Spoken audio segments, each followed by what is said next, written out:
Juriscast, o seu podcast jurídico. Olá, meus amigos advogados e minhas amigas advogadas, sejam todos bem-vindos a mais um episódio do Juriscast, o seu podcast jurídico. No episódio 134, que é o episódio de hoje, falaremos sobre o STF e o Marco Civil da Internet. Portanto, fique com a gente até o final, não perca que a conversa aqui vai ser muito boa. Até porque provavelmente você está assistindo esse episódio pela internet, é um grande interessado, direto ou indiretamente nesse tema. Então não sai daí, fica aí até o final. Quero fazer também um agradecimento aqui ao ProJuris Summit, o maior evento jurídico da atualidade. A gente vai passar aqui agora um vídeo para você assistir e poder se inscrever desde já. Vamos lá!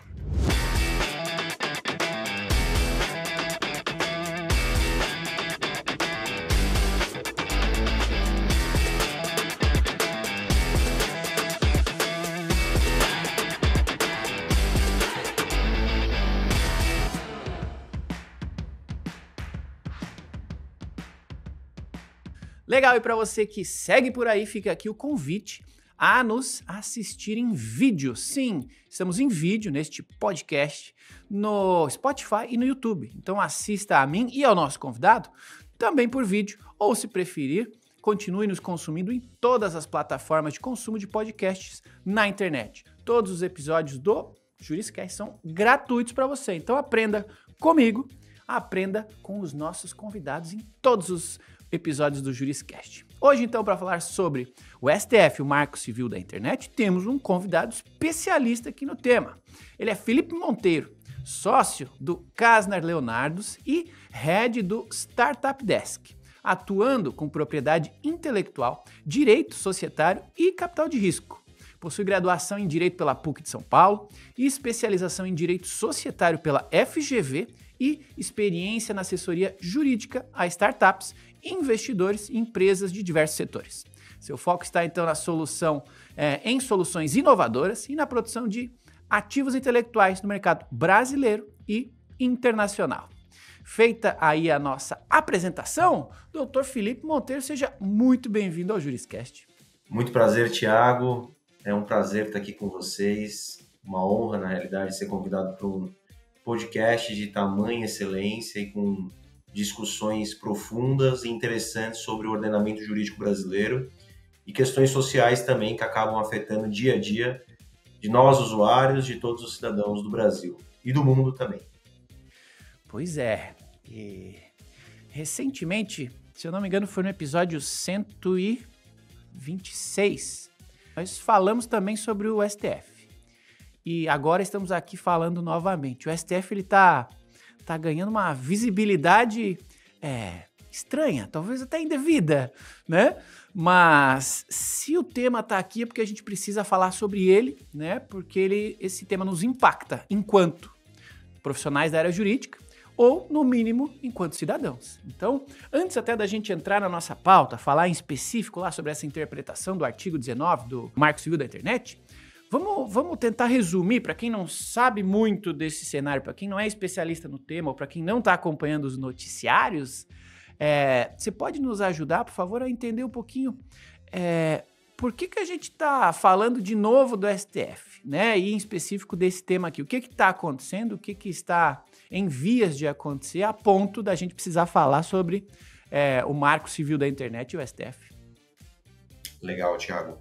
É ótimo a gente começar a falar da competência da STF. É óbvio que a gente poderia falar de inúmeras competências que o STF tem, mas eu acho que a gente precisa dar um passo e entender como é que existe o ordenamento jurídico brasileiro, né? Para a própria organização do Estado brasileiro. Hoje, o Estado brasileiro ele é dividido entre o Executivo, o Legislativo e o Judiciário. O Judiciário ele tem diferentes tribunais, né, que são responsáveis ali e divididos de acordo com a competência deles para julgamento de determinadas questões. E como o próprio nome do STF já diz, né, o Supremo Tribunal Federal, ele é a última instância relacionada a temas que ferem ou que podem almejar questões constitucionais. E o nosso ordenamento jurídico brasileiro ele é constituído por normas. E a norma, como jurista estuda na faculdade, que é sempre bom a gente voltar para os princípios ali, é um conjunto de regulamentações que ajudam a manter a ordem social, a ordem econômica de um determinado local. Que local a gente está falando aqui é o Brasil. E quais normas existem? Existem as normas criadas através do legislativo, que são as leis. Existem as normas que são constituídas ali através de decisões judiciais, acordos, proferidos pelo judiciário. E existem princípios também. A maior norma que nós temos, a norma mais legítima que temos em nosso ordenamento jurídico hoje, dentro da nossa escala ali, é a norma constitucional. É a norma que determina quais são os princípios e a base do ordenamento jurídico brasileiro e das leis brasileiras. E sempre que existe uma discussão relacionada a eventuais princípios previstos na Constituição brasileira, sobre uma perspectiva de ferir ou não ferir, respeitar ou não respeitar esses princípios ou essas normas, esse assunto ele é levado, né, geralmente, como última instância para o Supremo Tribunal Federal, que é o STF. Por isso que, em diferentes temas, a gente tem visto o STF sentenciar, proferir acórdãos ali relacionados a algumas matérias do nosso dia a dia. Dentre elas, essa perspectiva do direito digital, que traz aqui para nós uma discussão jurídica, social e econômica também, relacionada à liberdade versus o poder de intervenção do Estado para que ele possa garantir ou proteger alguns princípios constitucionais, como, por exemplo, o princípio da dignidade humana, o princípio da liberdade, que são questões hoje que são tratadas diretamente quando a gente fala em relação ao Marco Civil da Internet e esse acórdão que o STF está para proferir e ainda está em discussão, relacionado ao artigo 19, né, que discute a responsabilidade das plataformas ali digitais. Não só suficiente essa discussão por conta de algumas ações sociais que estão acontecendo dentro das plataformas, ações relacionadas aos usuários, sobre questões que muitas vezes podem ser denominadas fake news, mas também outras ações que podem ferir os direitos dos usuários, o não respeito à perspectiva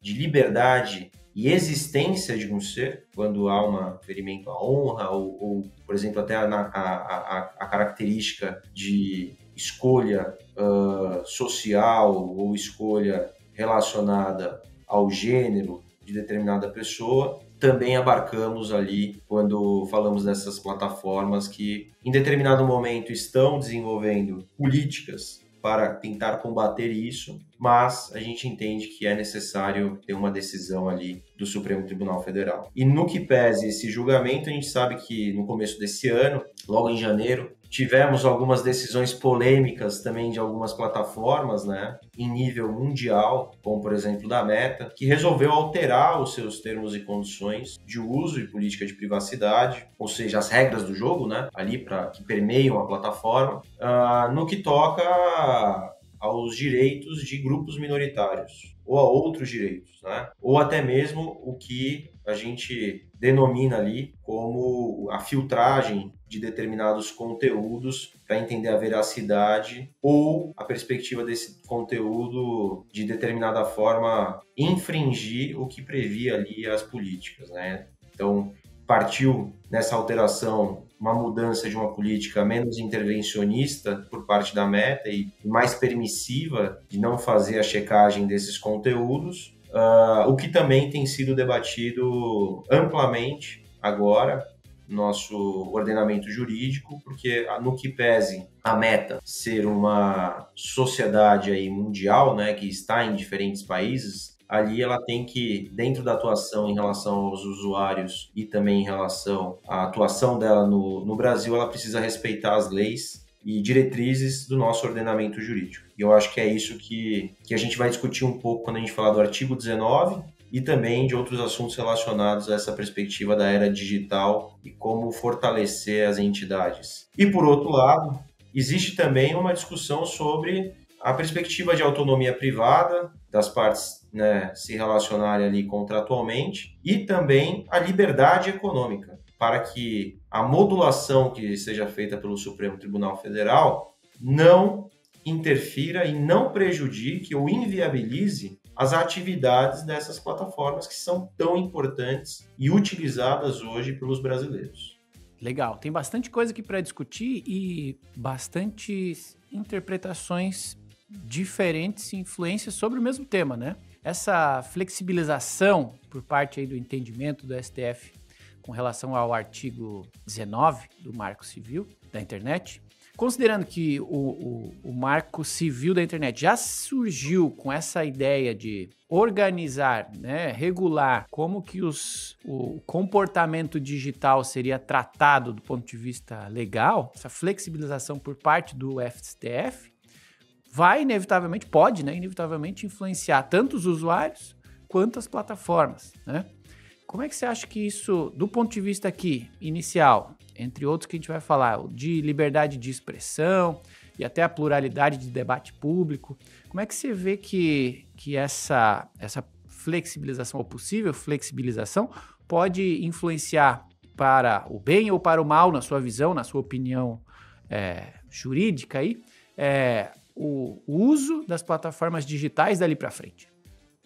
Olha, no que tange a flexibilização das políticas que foram impostas ali e propostas pelas plataformas, eu entendo que essa flexibilização ela pode acontecer desde que a plataforma consiga garantir de algum método, a partir de algum método, a proteção a direitos que são direitos que eu digo aqui, eu denomino pessoalmente direitos de uma sensibilidade profunda. Então, você pode permitir, deve permitir um debate político, você pode permitir outros tipos de debate, deve permitir, mas até um determinado ponto. Até o ponto de que aquele debate ele não gera e ele não infringe nenhuma norma constitucional, seja relacionada à dignidade da pessoa humana, que abarca uma série de questões, ou também, por outro lado, seja relacionada à perspectiva de liberdade de expressão. Porque o que também estava acontecendo, e poucas pessoas dizem isso, é que muitas vezes essa filtragem, né, esse filtro que era imposto aos conteúdos, ele tinha uma perspectiva de erro também, muitas vezes impedindo determinados conteúdos que não eram conteúdos que se caracterizavam como mensagens falsas, as fake news, que não se caracterizavam também pela perspectiva de ferir diretamente os direitos. Faz parte ali do jogo, a gente sabe que todo mundo está passível ao erro. Então, olhando para as políticas nesse primeiro momento, eu acho que a flexibilização ela pode acontecer, ela aconteceu.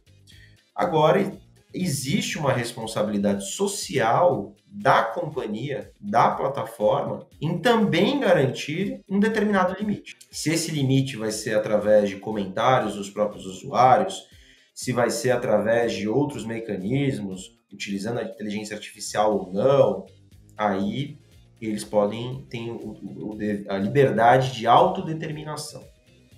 Olhando diretamente agora para a norma do Marco Civil, ali da internet, do artigo 19, o artigo 19, ele visa, quando ele é construído, garantir a liberdade. Então, o que ele diz, em termos simples aqui, né? Que nenhuma plataforma vai ser obrigada a retirar uma determinado documento, uma determinada expressão ali dentro da plataforma, a não ser que se tenha uma decisão judicial. Em termos procedimentais, isso significa que se alguém se sente com o seu direito ferido, além de notificar a plataforma de forma extrajudicial, esse agente que está se sentindo ferido, ele precisa entrar num processo judicial e conseguir uma decisão, obter uma decisão judicial. A grande questão aqui que está sendo debatida é, primeiro, o tempo dessa decisão judicial, porque na maior parte dos momentos é um tempo alto, grande, que muitas vezes não impede com que aquele sofrimento e dor e a perda e o dano que o usuário sofre seja mitigado, diminuído. E também é debatido, a partir daí, a inconstitucionalidade do artigo 19, porque a plataforma, considerando diversos princípios constitucionais, dentre eles a perspectiva de respeito à dignidade humana, de combate a atos ilícitos complexos, como, por exemplo, pornografia, infração relacionada à criança e ao adolescente, por exemplo, ou outros atos que não são tão complexos, mas são atos considerados mais de caráter privado, como, por exemplo, perspectiva de ferir a imagem, um direito de personalidade de um agente, ele também existe, esse dever por parte da companhia, ou por parte de qualquer cidadão. Porque a gente parte de uma premissa constitucional que as empresas, as pessoas jurídicas e as pessoas físicas precisam respeitar esses determinados princípios. E é isso que o STF está debatendo. Até onde eu respeito a liberdade do terceiro que está infringindo e até onde a plataforma pode intervir e censurar ou retirar, censurar no entendimento de alguns, retirar no entendimento de outros, esses conteúdos. A gente teve até agora, dentro desse debate relacionado a esse caso, 3 proferimentos de votos. Os 3 colocam de determinada forma a inconstitucionalidade do artigo 19, ou seja, que não é só mediante uma ordem judicial que a retirada dos conteúdos deve acontecer, mas eu entendo que provavelmente vai existir uma decisão ali proferida pelo Supremo Tribunal Federal da inconstitucionalidade, mesmo que seja ela parcial. O que significa que a plataforma ela vai ter a obrigação de retirar determinados conteúdos a partir de notificações extrajudiciais feitas pelos usuários, mas sobre determinados temas, e não sobre tudo. Porque também, se a gente pensa que isso tem que ser feito sobre tudo que é alegado numa plataforma que tem mais de milhões de usuários, eventualmente a gente está prejudicando a capacidade de atuação dessa plataforma no Brasil. E também você está transferindo, muitas vezes, esse poder de decisão para a própria plataforma, que não deve ser uma responsabilidade total dela. O meu entendimento é que a responsabilidade tem que ser uma responsabilidade parcial e, obviamente, para determinados casos, que são casos graves, como, por exemplo, eu já citei o caso de eventual pornografia infantil ou pornografia, por exemplo, tá? Mas não para todos e quaisquer casos ali que podem ter algum tipo de restrição ou infração a direitos dos usuários. Se você, por exemplo, está falando de um direito à imagem e reputação desse usuário, acho que tem que analisar no caso a caso. Qual a extensão daquilo, né? Até onde perdura realmente uma perspectiva de infração em relação à reputação, dano à reputação. Isso a gente sabe que é amplamente discutido nos termos de responsabilidade civil nos tribunais. E mesmo quando a gente fala de dano à reputação, é muito difícil da gente conseguir mensurar. Se é difícil mensurar, consequentemente, também existe uma dificuldade em você caracterizar até onde vai a liberdade do próximo da opinião dele e responsabilização. Então, por isso que eu entendo que a melhor solução para essa situação seria uma responsabilidade parcial por parte das plataformas para alguns casos extremos ali que são postos e que podem ferir a ordem pública e princípios importantes para da nossa Constituição brasileira.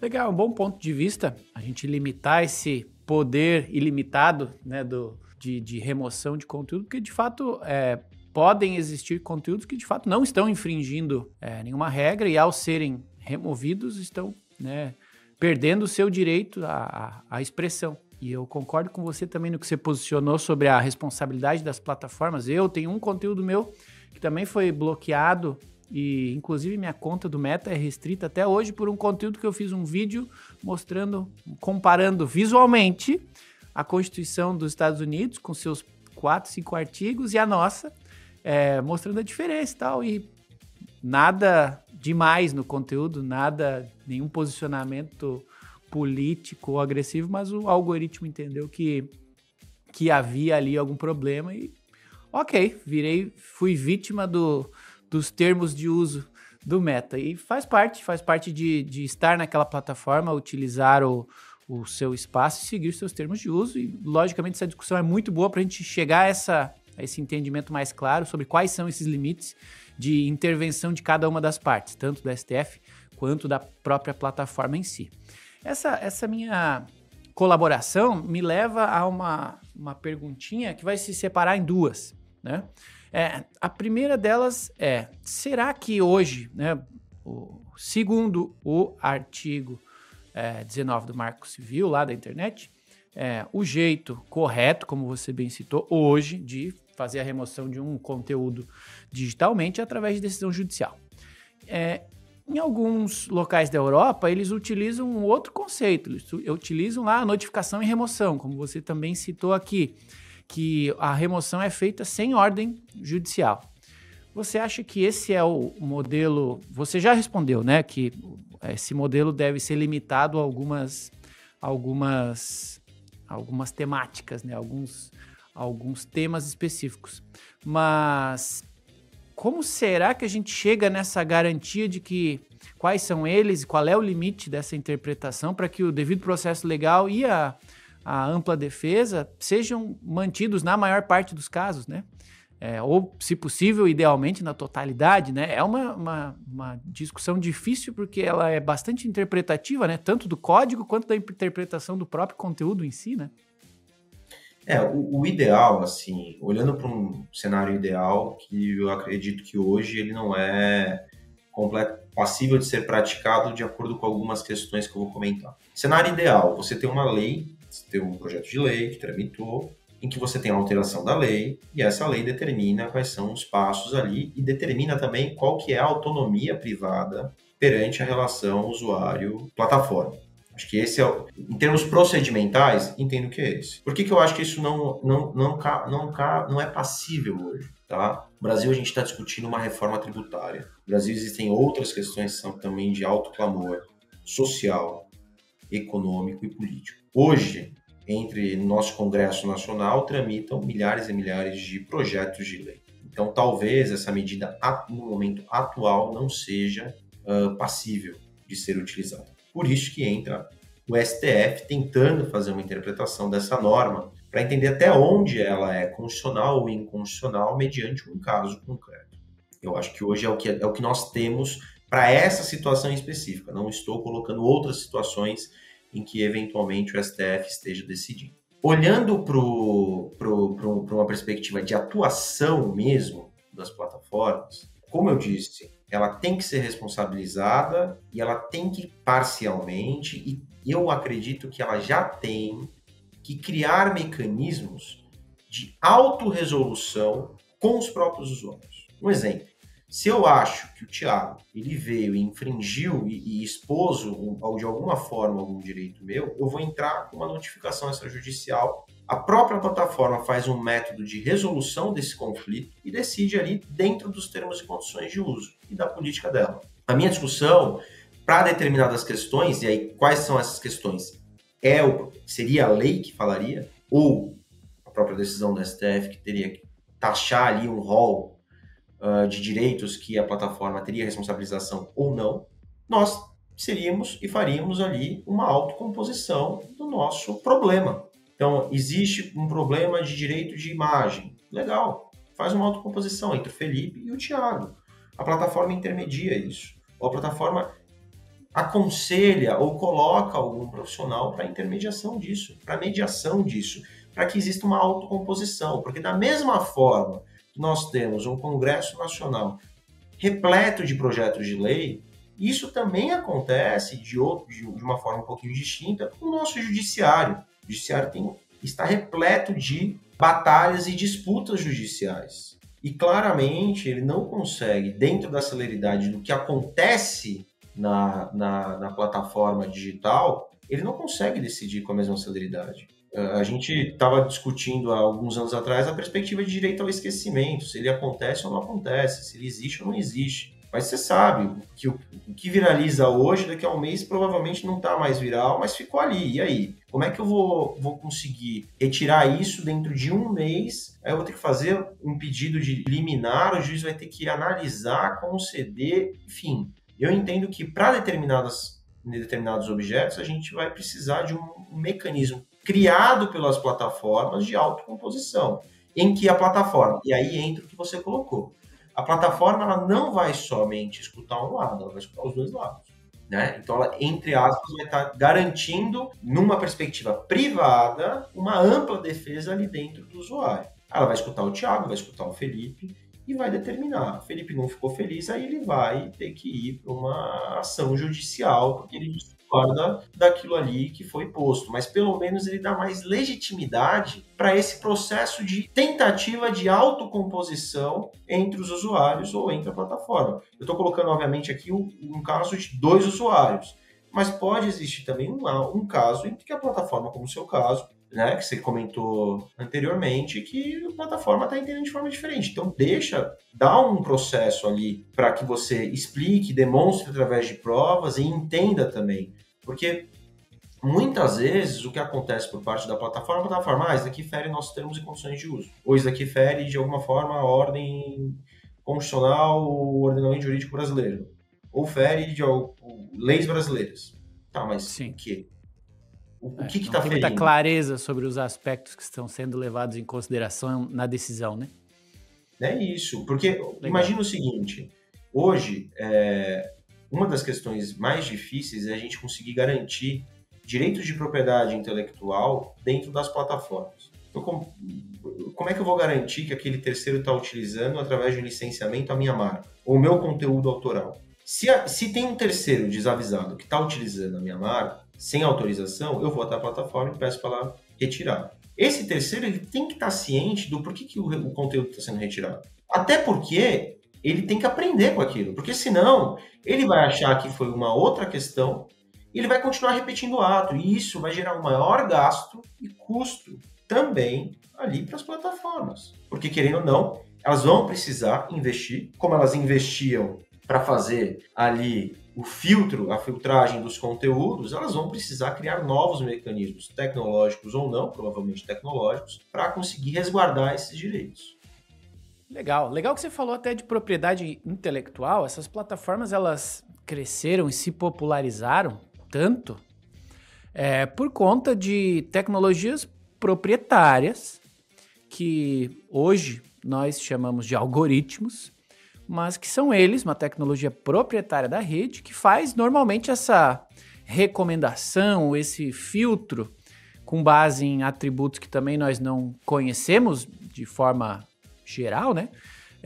Mas é esse algoritmo que faz o filtro dos conteúdos e das informações que os usuários passam a receber, né, ao acessar essas redes. E tem, então, por conta dessa falta de controle e clareza por parte do usuário, uma interpretação que equipara as plataformas a editoras, né? E por isso elas ficariam sujeitas à responsabilização por parte do conteúdo que nelas foi publicado. Como é que você vê essa visão? Faz sentido, não faz sentido? E se tem já, no seu entendimento, essa distinção dessa tratativa, se ela já pode gerar algum tipo de influência na jurisprudência, afetar a jurisprudência de alguma forma? A plataforma ali, hoje, com o avanço tecnológico, a gente sempre fala do intermediador. Qual que é a capacidade do intermediador de disponibilizar aquilo e atender e atingir determinados requisitos. Então a gente tem que, por isso que a gente acaba discutindo muito essa questão da liberdade de expressão. Por quê? Existe a liberdade por parte da própria plataforma e existe a liberdade por parte daquele que está colocando o conteúdo. O que acontecia é que, com as editoras, num processo muito mais manual e estático, existia uma capacidade ali de realmente revalidação daquilo que seria publicado. E a gente sabe que muitas vezes com um viés político, social, e está tudo bem, né?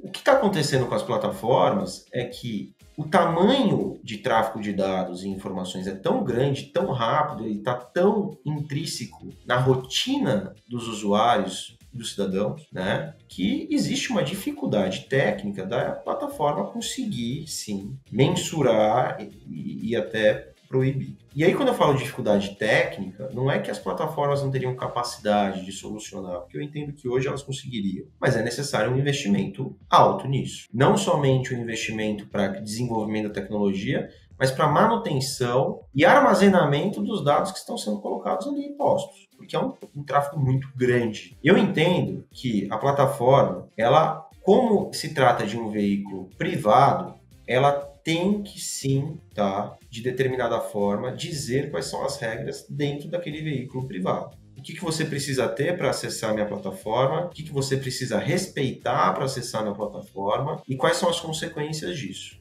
Isso tem que estar claro. Porque de forma alguma, como a gente sabe, né, a norma privada ela não pode ferir a norma pública. Sempre vai prevalecer a norma pública. Então, retornando para a tua pergunta, eu não entendo que tem que ser o mesmo tratamento, tá? É um tratamento diferente. Talvez o veículo para a criação desse tratamento distinto pode partir sim das editoras, mas não é. Até porque elas não são tratadas em outras questões jurídicas da mesma forma. Então não posso tratar em uma forma e em outra não. Tributação eu vou tratar de uma forma, tributação e nas questões cíveis eu vou tratar de outra. Não, mas formulando e alegando novamente aqui a minha ideia que eu defendo aqui é que sim, tem que ter pelo menos algumas diretrizes de proteção. Quais são essas diretrizes e quais são esses elementos? Eu acho que ainda a gente precisa discutir um pouco, entender um pouquinho mais quais são, até puxar dados das próprias plataformas, porque deve ser de interesse da plataforma ela também ter um ambiente saudável. Porque se ela não tem um ambiente saudável, o usuário ele não vai ficar ali naquele ambiente de uma determinada forma e vai gerar um maior passivo, todo mundo sai perdendo. Sim. Legal, gostei. E a gente falou de propriedade intelectual e você atua nessa área. E a nossa audiência aqui no Juriscast é da área jurídica. E também tem bastante gente aqui que nos assiste que trabalha em departamentos jurídicos, empresas e tudo mais. Eu gosto sempre de fazer uma pergunta aqui, pensando nesse pessoal que está aqui ouvindo e aprendendo com a gente nesses episódios aqui, percebendo, putz, algo vai mudar, algo vai acontecer. E você, como especialista aqui, eu sempre faço aqui o quadro Mãe de Iná, momento de futurologia. Eu gostaria que você nos desse aqui dicas para 2 perfis aqui do ponto de vista de, poxa, como é que eu aproveito, né? Ou como é que eu me previno? Do ponto de vista de quê? De empresas. Tem alguém aqui nos assistindo que é de empresa e que essa discussão do STF a respeito do artigo 19 do Marco Civil, ela pode influenciar empresas. Aqui você diria para essas pessoas ficarem atentas. E da mesma forma, para escritórios de advocacia que estão aqui nos assistindo e nos ouvindo, o que você diria? Poxa, pode ser que apareça oportunidade aqui, fiquem atentos a esses temas, porque no final das contas a gente está aqui para aprender e quer usar esse conhecimento para, né, nas empresas aqui perder menos dinheiro, evitar problemas, nos escritórios de advocacia para fazer mais dinheiro. Então, resumindo aqui a minha pergunta, o que você dá de dicas aí para quem está numa empresa, para quem está num escritório de advocacia, para que eles aproveitem ou se preparem melhor para essa possível reinterpretação que possa vir aí do STF a respeito dessa parte do Marco Civil da internet? Primeira dica para ambos nunca fiquem parados, porque senão a gente vai perder o ônibus e o ônibus está passando rápido, cada vez mais rápido. Olhando para as empresas, entendo que já existe uma tendência no Brasil e mundial de cada vez mais uma exigência de métodos de mitigação de risco, o famoso compliance. Criem políticas, façam debates, eduquem os colaboradores para evitar que esses tipos de ações sejam realizados. Por quê? A gente nunca consegue mitigar um risco 100%. Acho que a primeira palavra que a gente aprende no curso de direito é o depende. E a mitigação desse risco é da mesma forma. Não existe um método em que você mitiga 100%. Na minha visão aqui, na minha visão, você mitiga 100% do risco. O risco sempre vai existir. Só que, se você tem mecanismos de proteção que demonstram que você, como empresa, agiu de boa fé, as consequências de uma eventual infração são menores.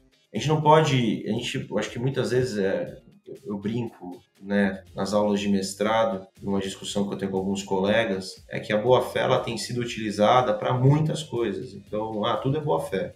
A gente sabe que não é bem assim o instituto. Mas, nesse caso, a boa-fé tem que ser demonstrada por parte da empresa. Isso faz com que a empresa tenha mecanismos de redução desses riscos de acontecerem e, se acontecerem, de redução de eventuais consequências, sejam consequências administrativas, contencioso judicial ou até penalidades ali que possam ser aplicadas por alguns órgãos. Tá? Acho que esse é o primeiro passo. Se eu pudesse investir, se eu fosse da área jurídica de uma empresa e pudesse investir nisso, eu investiria nisso. Até porque algumas empresas olham para essa parte de compliance não somente como uma etapa para você mitigar riscos, mas também uma etapa para conhecer o usuário e para você ampliar, eventualmente, o que você desenvolve para o usuário. Então, se você tem esse mapeamento, se você tem, por exemplo, um mecanismo de resolução de disputas, se você tem suas políticas bem postas, eu acho que você consegue muito mais a fidelização do usuário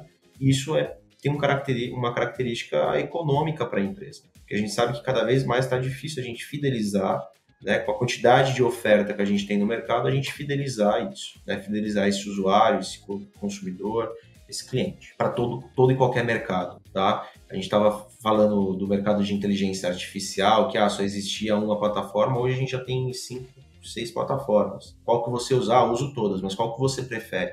Qual que você está fidelizado? Qual que você está colocando as informações confidenciais? Qual que você está realmente acreditando que aquele output que ela te deu é verdadeiro, entendeu?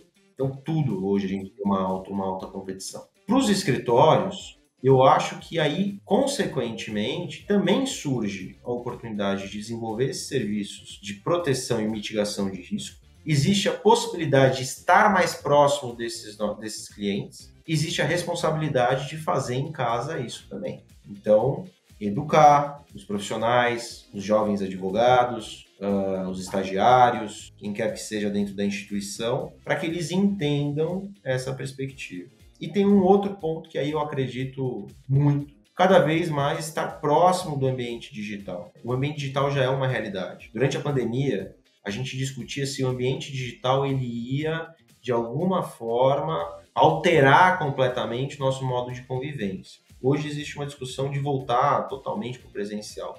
Eu sempre achei que ele não vai substituir o ambiente presencial, mas ele veio para agregar nas relações. E você estar próximo disso é muito importante. Porque uma vez que você está próximo de dentro de princípios, você entende, e aí é uma perspectiva muito importante para os advogados, que eu acho que é uma ausência do que a gente não tem na faculdade, você precisa entender o negócio do seu cliente. E para entender, você precisa estar próximo. E muitas vezes estar próximo, você precisa ser usuário, para ver como é que reage. Então, para isso, também vão existir outras oportunidades. Sendo proferida uma decisão ali do STF sobre responsabilização ou não responsabilização, isso vai gerar diferentes demandas. Se tiver uma demanda de responsabilidade parcial ou não, as próprias plataformas vão ter que se adequar. E as plataformas não vão ficar somente com a responsabilidade. Elas trabalham com parceiros. Então elas vão passar essa responsabilidade para outros parceiros também que trabalham ali conjuntamente. Se tiver uma decisão de manutenção e não flexibilização dessa perspectiva da decisão judicial, vão ter que ser criados caminhos que facilitem uma tomada de decisão mais forte por parte do judiciário. E o advogado, sendo um dos atores dentro do ambiente do ordenamento jurídico, ele vai precisar criar metodologias e discutir essas metodologias para que elas sejam eficientes e para que ele consiga, no final das contas, defender o direito do cliente que ele está representando ali. Então, essas são as duas hipóteses que eu prevejo, que eu acho que podem gerar valor tanto para a empresa como para os escritórios. Legal, dava para ficar mais 1 hora falando aqui. Eu ainda tenho na minha pauta aqui mais 5 perguntas, quase mais 4. Mas não vai dar tempo para a gente continuar essa conversa aqui. Tinha pergunta aqui de fake news, de inteligência artificial, um monte de coisa boa, mas o tempo voa. Então, eu vou deixar aqui um espaço que eu sempre gosto de finalizar nossas conversas aqui, abrindo o espaço para o nosso convidado abrir aí as portas digitais ou até físicas, né, para a nossa audiência. Tem bastante gente que acaba conhecendo um tema, conhecendo referências profissionais aqui no Juriscast e que gostariam de continuar conhecendo-os e estreitando relacionamentos fora daqui. Então, Felipe, eu queria te convidar aqui e deixar o espaço aberto para que você deixe aqui a melhor forma de contato para entrar em contato com você e os temas aí que você está aberto a discutir com a nossa audiência, porque o que a gente sabe, o que eu tenho certeza, pelo tanto que eu converso com as pessoas que nos assistem aqui, é que as conversas elas começam aqui, mas elas não acabam aqui. Então, quais são as melhores formas de encontrar você, além de falando aqui com a gente no Juriscast? Obrigado pelo espaço, Thiago. É sempre bom fazer esse tipo de bate-papo. Eu adoro, eu poderia ficar aqui horas e horas conversando. Quem quiser entrar em contato, pode entrar em contato, eu sou muito acessível. Pode entrar em contato através do LinkedIn. Meu LinkedIn é o Felipe Monteiro. Lá vocês vão conseguir minha atualização de conteúdo, conversar comigo. Se precisar, a gente troca e-mail, troca WhatsApp. Tá? Também tem o contato do LinkedIn do meu escritório, que é Casnar Leonardos. E tem o Instagram também do meu escritório, que chama Casnar Leonardos, @CasnarLeonardos. Quem quiser também ficar mais próximo de questões de propriedade intelectual, de questões societárias, do mercado de tecnologia, acessa lá que a gente vive postando conteúdo e discussões interessantes, tá? E quem quiser mandar um e-mail também, tem o meu e-mail aí, felipe.monteiro@casnarleonardos.com. É só me mandar um e-mail que a gente começa a nossa conversa. Que legal, tá feito aí a ponte, meus amigos da audiência. Aproveitando o tema, me sigam aí também nas redes sociais, @Thiago Facchini, eu tô lá em todas, no LinkedIn, no Instagram, no Twitter, se aparecer uma nova eu vou estar lá também, porque rede social é para socializar e contem comigo para isso, eu adoro conversar com vocês, tem bastante gente que fala comigo, sugere temas, sugere entrevistados e a gente tem que usar esse espaço, né?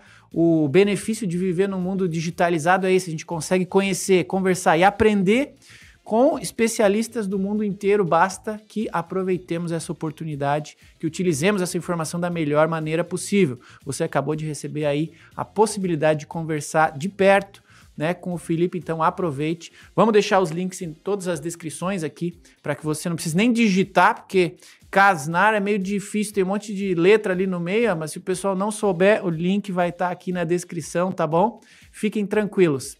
Bom, feito aí o nosso momento de aproximação com a audiência, me resta aqui em nome da audiência e logicamente em meu nome, lhe agradecer, Felipe, muito obrigado por ter topado esse desafio de vir aqui falar de um tema espinhoso, né, que é o STF, Marco Civil, uma interpretação diferente do texto posto hoje.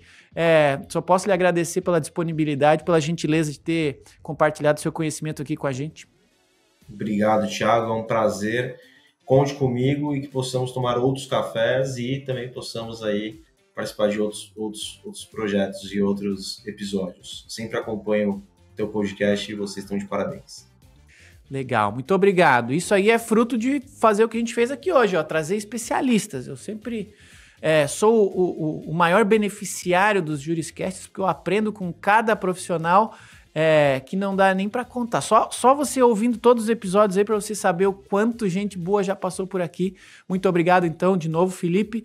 E, obrigado. Claro, muito obrigado a você aí da audiência que acompanha os Juriscasts. Muito obrigado. A você que compartilha esses episódios com seus colegas aí da área jurídica que estão pesquisando ou precisando saber mais sobre esse tema. Muito obrigado. E aquele já tradicional, mas merecido agradecimento ainda mais especial a você que nos acompanhou até o final deste episódio de hoje. Muito obrigado, muito obrigado. É para vocês que a gente está sempre buscando aqui referências para ter conversas que de fato nos permitam sermos profissionais cada vez melhores. É compartilhando o conhecimento aqui do Felipe que a gente multiplica esse conhecimento e assim fazemos um ecossistema jurídico cada vez mais próspero para todos que nele e dele vivem, tá bom? Muito obrigado, então. Nos vemos na quinta-feira que vem no próximo episódio do Juriscast, o seu podcast jurídico. Até lá e tchau.